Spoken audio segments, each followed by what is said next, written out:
Political war of words has now erupted in the Kolhapur violence case, wherein the Samajwadi Party leader Abu Azmi has shared a video on his Twitter handle alleging that the riots were in fact politically motivated and were planned. He's also gone ahead and supported Aurangzeb. We're seeing that this entire violence broke out when several juveniles put statuses supporting Aurangzeb, which did not go well with the community. As a result of which we see that since the last 2 days, there have been stone pelting and violence being reported from Kolhapur. However, the ground report right now is that there has been peace in Kolhapur. All the shops have started opening up and there's no violence being reported ever since last night. There's a possibility that the Kolhapur SP Mahendra Pandit will also take a press conference intimating media about how many arrests have taken place in this case and what is the further course of investigation. However, internet services remain suspended in Kolhapur until midnight today.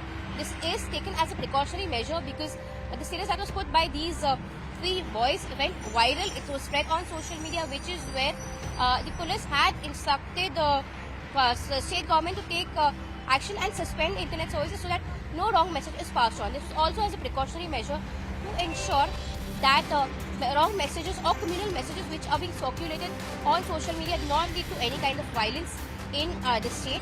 This has in fact been beneficial because the violence has been curtailed.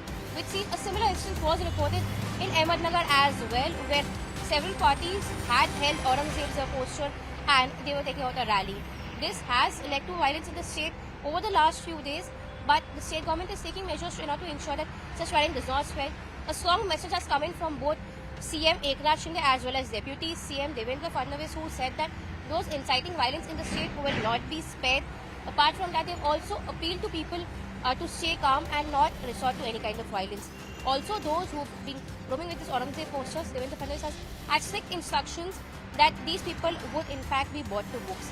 This has been the investigation that has been done by the state government as well as cops. But taking you through what the case actually was, 2 days back when Kolhapur was celebrating the 350th coronation of Shivaji Chhatrapati Maharaj, there were several WhatsApp statuses as well as Instagram statuses that went viral on social media, leading to a community being hurt. They had in fact reached the police station where stone pelting was resorted to. Yesterday, a Kolhapur Bandh was called for. More than 2,000 people gathered in the main area of Kolhapur and there was a protest that was held. In the protest, there was stone pelting that took place. Cops have detained the people who resorted to stone pelting in order to ensure that there is no violence that goes further in Kolhapur. More than 500 cops were deployed on field. Apart from that, as of now, the preliminary information available from cops is that more than 20 people have been detained in this case. More than 5 have been arrested. And the juveniles who had gone further and posted those status, they've also been taken in police custody. Of course, they cannot be arrested because they are juveniles. But now police is investigating this case and resorting to measures to ensure that peace remains in the city. Apart from that, those who've been part of the violence, they are being arrested. And there have been 2 FIRs in this case. One against the juvenile who had put that status, and the second one against the people who resorted to stone pelting on Monday.